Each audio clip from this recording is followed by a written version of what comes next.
কে নির্দিষ্টভাবে যোগ্য এবং অযোগ্য শিক্ষক, চাকরিহারা শিক্ষক সম্পর্কে আমাদের পরিষদীয় দলের বক্তব্য তিনি সাংবাদিক বন্ধুদের সামনে রেখেছেন।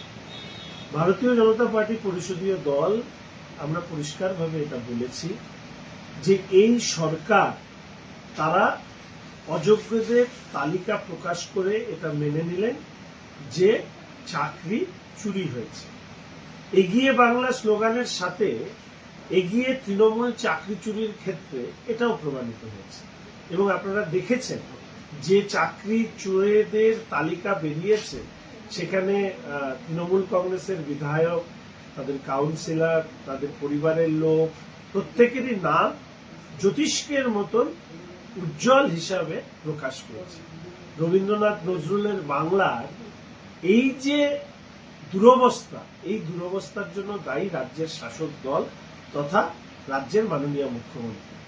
রাজ্যের সরকার যে আপ্রাণ চেষ্টা করছিলেন এই অযোগ্যদের বা যারা অর্থের বিনিময়ে চাকরি নিয়েছেন তাদেরকে বাঁচানো, তার কারণ এর ভেতরেও যারা রয়েছিলেন এই তালিকায় তাদের অনেকেই হচ্ছে তৃণমূলের দলের সরাসরি তারা যুক্ত এবং যারা টাকা খেয়েছেন। এটা তো তালিকা প্রকাশ হলো যারা টাকা দিয়ে চাকরি নিয়েছেন, কিন্তু যারা টাকা নিয়েছিলেন তাদেরও তালিকা যদি তৃণমূল কংগ্রেস প্রকাশ করত তাহলে মনে হয় সেটা আরো মানুষের কাছে সাধুবাদের প্রাপ্তি হতো বা সাধুবাদ পেত।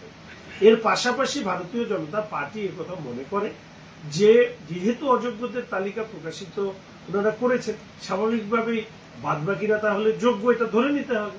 তাহলে যোগ্যদের যাতে চাকরি থাকে এর দায় তৃণমূল কংগ্রেস মুখ্যমন্ত্রীকে নিতে হবে। আমরা ভারতীয় জনতা পার্টির পক্ষ থেকে, পরিষদীয় দলের পক্ষ থেকে মাননীয় বিরোধী দলনেতা তিনি মুখ্য সচিব মনোজ পন্ত সাহেবকে একটি চিঠি লিখবেন এই প্রসঙ্গে, এই যারা অযোগ্য নয় তাদের চাকরি বহাল রাখবার জন্য।